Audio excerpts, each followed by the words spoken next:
so a couple quick comments on the Southern Utah game. Obviously, probably didn't really see that coming, especially the way Southern Utah was playing coming into that game. They really played well against Weber State. It was a 7-7 game going into the fourth quarter there in Ogden.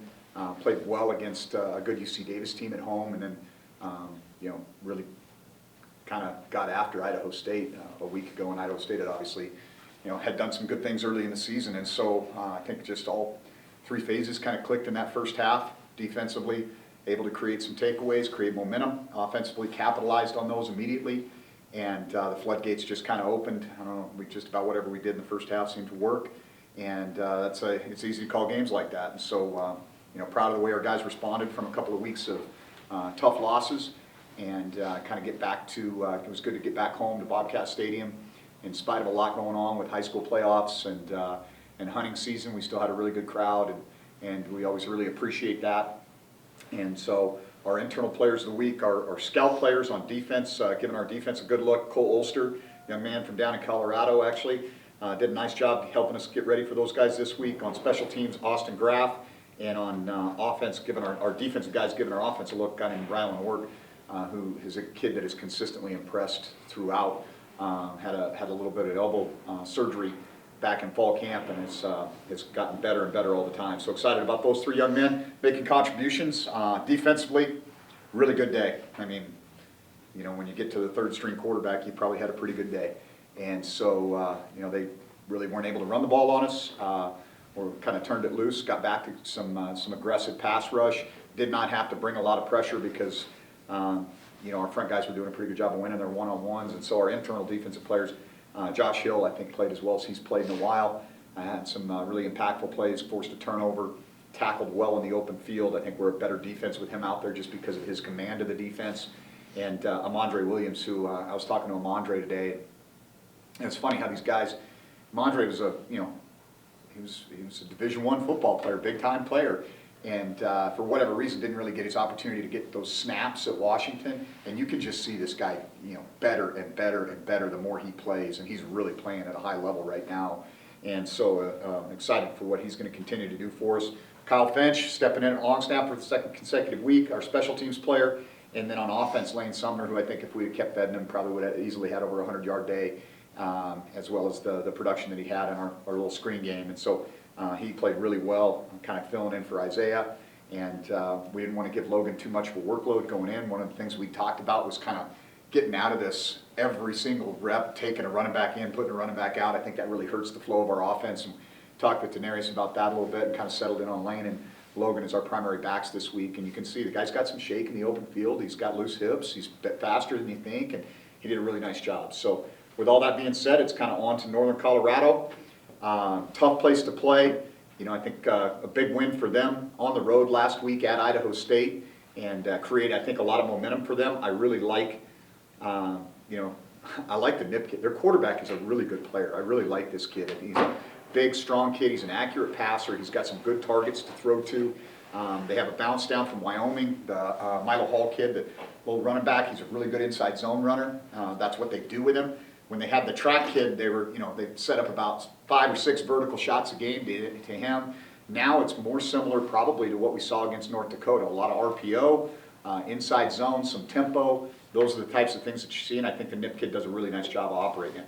Primary targets, number 10, the Fairman kid. I think he's their true speed guy. They do a nice job of creating matchups because they'll move their speed guys into the slot. And if you play quarters coverage on them, you're basically going to get a safety man-to-man on their speed guy. And they've taken advantage of everybody they played in that regard. Other targets, 13 and 17, some taller guys on the perimeter that they use in a variety of ways.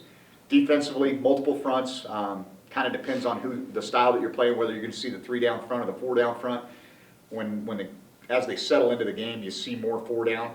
About your standard 30% blitz team, more fire zone, not a ton of zero coverage. Although if you do get into heavier sets, 2 tight ends, 3 tight ends, they will get in and crowd the box and play zero coverage. And so there's some opportunities, I think, there. I really like the Gonzalez kid, 53. I think he's got a high motor, one of their best interior defensive linemen.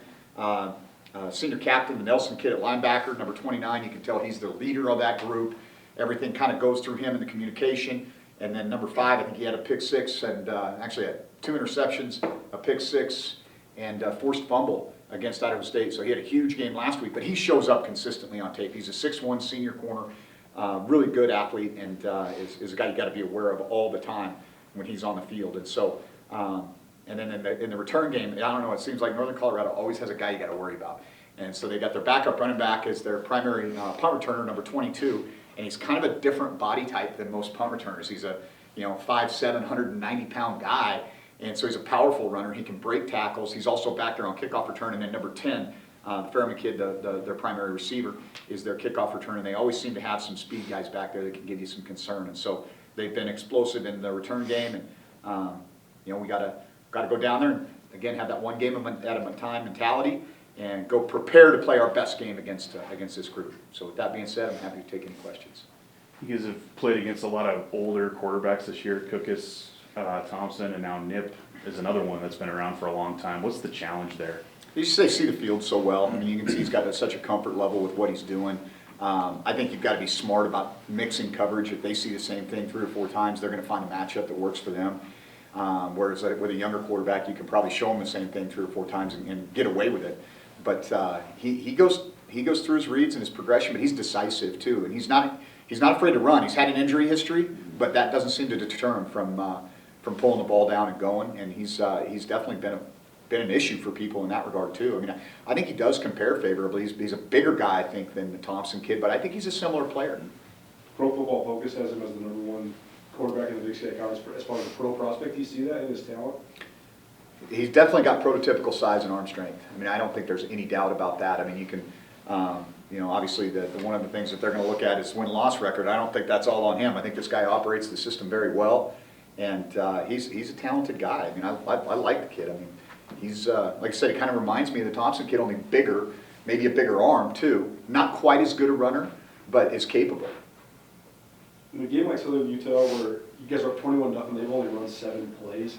Obviously, that's a huge advantage for you guys, but when you're looking back on the game, does it take away from some of the evaluations that you guys operated and managed the game differently? Yeah, I mean, you get to the second half and you're kind of like, we got a lot of stuff we can do here that is going to be good, but we don't really need to use it. Right. And not only that, but we don't really need to see this guy out there anymore. We don't need to see this guy out there anymore. And so I think you just got to be smart. And the other thing is, I mean, you do this long enough, you get on both sides of those deals.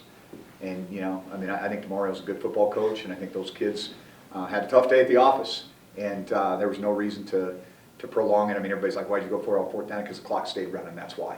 And I was sick and tired of media timeouts, so, and we can keep them on the field. But, I think that's just, I mean, like this league is nuts, right? I mean, they do what they did to Idaho State a week ago, and you're like, oh my gosh, what do we got coming in here? Steamroller, they're getting their, kind of finding their groove and getting their momentum. And, for whatever reason, that just the ball bounced our way early and got rolling, and that was kind of it. And so. What do you think it'll take for Tucker to keep up that production that he had this last Yeah, I think, I had a meeting this morning, and Casey and Ruben as well, and we just kind of went through the game about, 12, 15 plays, and I'm just like, hey, this is awesome. This is what I'm talking about here, okay? Looking off the safety, pulling him to the left, throwing the ball to Jaden to the right here. This is what we need you to do. Great job up and down throw on the mojo that we hit Derek Snell on to get some momentum going on a drive. And then I'm like, now what the heck is this?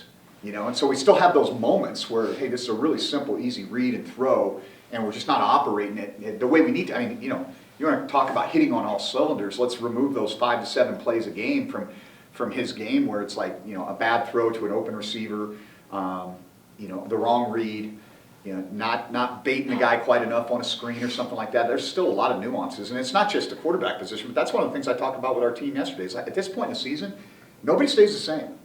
Nobody. You're going to either get worse or you're going to get better. And the teams that make a playoff run and do well in November are the teams that get better. And it starts with you as an individual, and then it bleeds into your unit, and then the team as a whole. And so there's tons of room for improvement. And it's kind of crazy because, man, he does some really good things. There's some times you're like, man, that's a really good football play. That's outstanding. And then there's some times where you kind of like, the head scratchers a little bit. And then you think back, and it's probably what his 12th game he's ever played in college football. And maybe not even that. I'd have to do the math. But, it's not like this is a guy who we're talking about, a veteran quarterback that has played 6 years like the Nip kid or like Thompson or, these guys. And so, I think that we want it right now, there's no doubt, and we've got to continue to see that improvement. But I think that he's operating within the offense better and better each week. You mentioned finding improvements. What do you think goes into kind of, you as a coach, it seems like, the team has found a rhythm in November.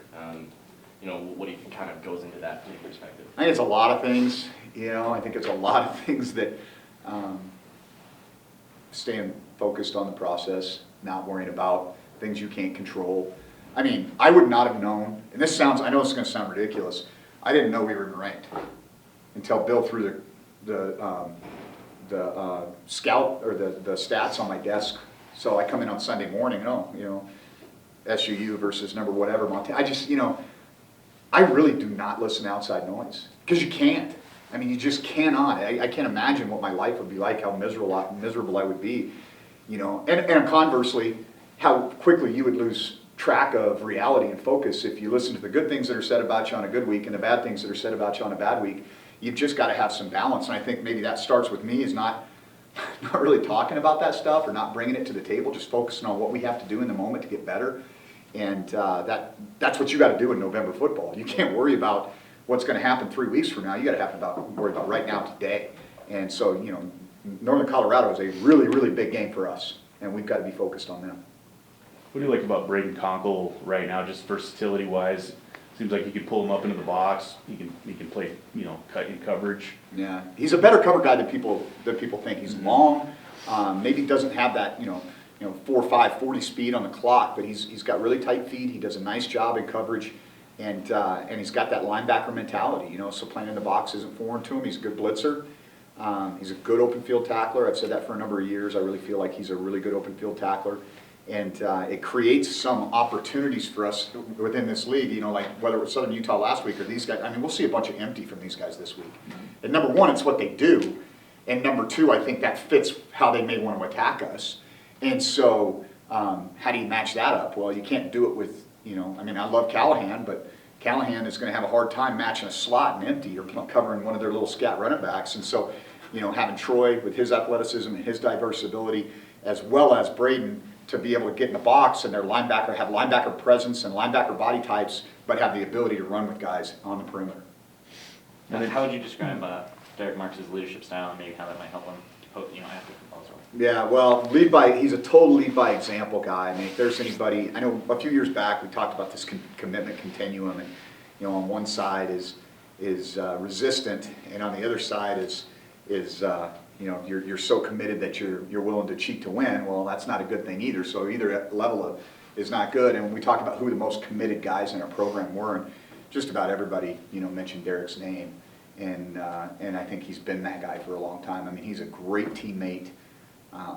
Just a phenomenal person, but a great teammate. He really cares about the guys in that locker room, and he's a guy that can be there to lift guys up. But as far as a guy that goes out and practices the right way, he's one of the hardest workers we have in our program. When one of your best players is also your hardest workers, then that sets the stage for everybody else. And I think that's one of the reasons why that D-line room just kind of continues to produce, because the guys that have stepped into leadership roles, we lose 3 great players that were all seniors last year. Well, in steps, Derek, and it was awesome because Bryce is fine with Derek being the alpha. He's fine with Derek being kind of that guy because he's a good lieutenant.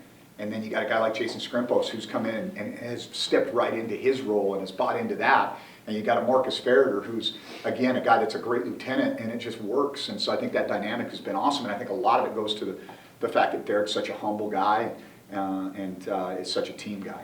Do you have that hip thing your ball camp was freshman year, where he told me the other day he hasn't missed a practice since then? How rare is that? Yeah, for a defensive lineman, interior defensive lineman, it's pretty rare because those guys get beat up, day in and day. I kind of laugh because I think I said this story one time, but I get here and like my first 3 trips around, we go see Baloo Chapman at Bozeman High and he's on a scooter, and then we go see Derek over here in Belgrade and he's got his whole body in this, hip cast looking thing, and then we go over to Huntley Project and Michael Jobman's in an arm deal. I'm like, what are we doing here, man? And 2 of the 3, obviously Baloo unfortunately wasn't able to continue playing, but still around the program and an awesome kid, and the other 2 guys have been major contributors to it for us. So, do you feel like you guys kind of have that confidence back following those 2 straight losses, and how important is that to kind of keep moving forward late into the season? Yeah, I think that's. you know, college football is an interesting deal. You're dealing with these 18 to 22-year-olds, and there's so many different things that can happen. You know, think about some of the bounces and the calls and the way things could have been different for us 2 weeks ago. And regardless of whether you win by 2 or 20, it doesn't matter, you know. And so definitely coming home and getting a win, I think, is important. And that was a huge game, you know. Now, whether we won by 2 or, you know, 35, it doesn't matter. But the way the game, I think it almost played out perfect, because we can talk about all the good things that we did, how we played together as a team, and rose together as a team, and then we can say, yeah, but look at this stuff in the second half we got to get better at, you know. And so it allows us to have those teachable moments, but I think it's very important to have momentum going down the stretch, no doubt about it. I mean, it's harder the other way around. Daniel Hardy seems to be getting a little more time making some plays this past week. How have you seen him kind of improving? Daniel is a gifted young man, and one of the most, he's a pleasure to have in the program. I did make fun of him. I said he went to the Halloween party on Saturday night as a missed opportunity with the big 6 that he dropped. But we have a good relationship, so I can rib Daniel. But I think that one of the problems that we have a little bit is that Daniel backs up Troy, and we make this comment all the time, like, we got to get Daniel on the field more. You know, this guy's going to have an impact for us, and we need to have him going a little bit more. And so, and it's tremendous luxury. You know, Troy, I think it's well documented. He has not always been 100% this year, and so I think it's been a good transition for Daniel, because he's going to be the guy next year. I mean, he's going to have to be a guy that steps in and has a down in, down out impact on this team, and he will. And again, you know, not unlike Derek, just a guy that's a tremendous teammate, yes sir, no sir kid, very just an awesome kid to be around, and it's fun to see him start to have some success. Going through the things that he did, just what kind of perseverance have you seen from him too? Yeah, it always amazes me, because there's so many of our guys. I think sometimes people in the public may know some of the challenges that kids face, but not always. Yeah, I mean, it's pretty amazing when you think about, I think about my 18 or 19 or 20-year-old self, and how would you handle that if you lost your father, your mother. We're dealing with what Lewis's kid's dealing with his mom. And we have a lot of kids like that. When these kids tell their stories, man, it's impressive to see where they are and what they've been able to accomplish, given some of the things that are stacked up against them. And they've had every excuse, and they have. And instead they've decided, hey, I'm going to persevere. I'm going to take advantage of this opportunity to better my life. I'm going to, you know, get out of my comfort zone and come to Bozeman, Montana. And so I have the utmost respect for anybody that does this. You know, what we ask these kids to do is hard. But in some respects, some of these young men that have come from tough backgrounds or had to deal with some tough circumstances, it makes you really respect them even more. What's your evaluation of special teams so far this year? It's kind of a mixed bag. I mean, I think we've been, I think Tristan's made most of the kicks we expected to make. We've asked him to kick some long ones, so his numbers maybe aren't as good as they could be otherwise, but you'd like to see him hit a couple of those. I mean, obviously we had some disasters 2 weeks ago. We don't field a punt that ends up on the inch line, and then we blow a protection and end up having that cost us the game in a lot of ways.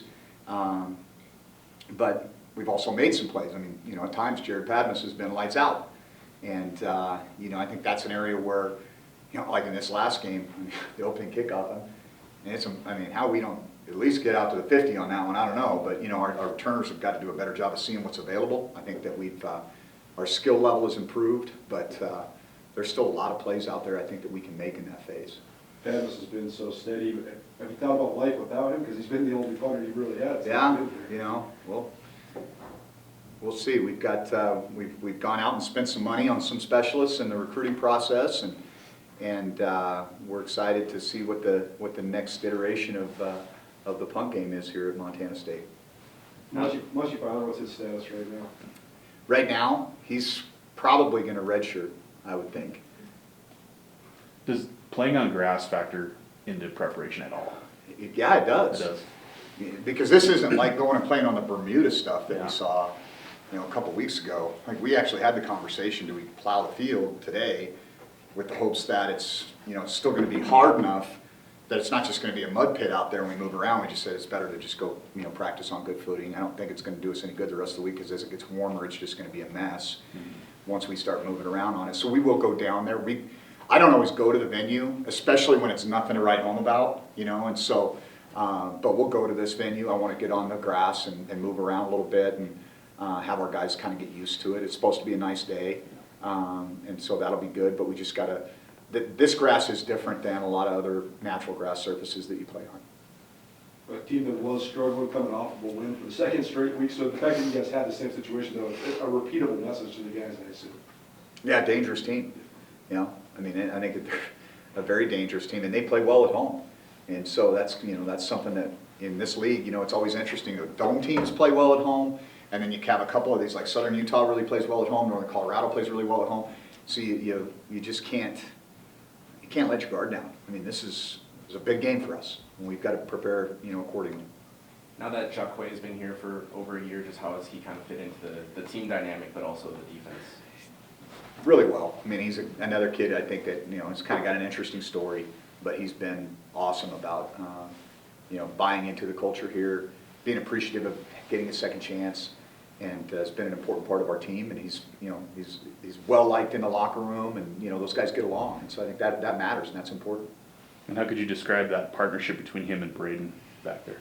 I think it's kind of a three-headed monster, really. I think JoJo Henderson's a guy that probably is playing as well as those other two guys, and is just not maybe getting as much run. But those three guys have been really, really good for us. I mean, we're gonna have to hustle to get, you know, to replace the not just the production, but also the leadership and the experience level when you have three seniors that are playing the way those three are.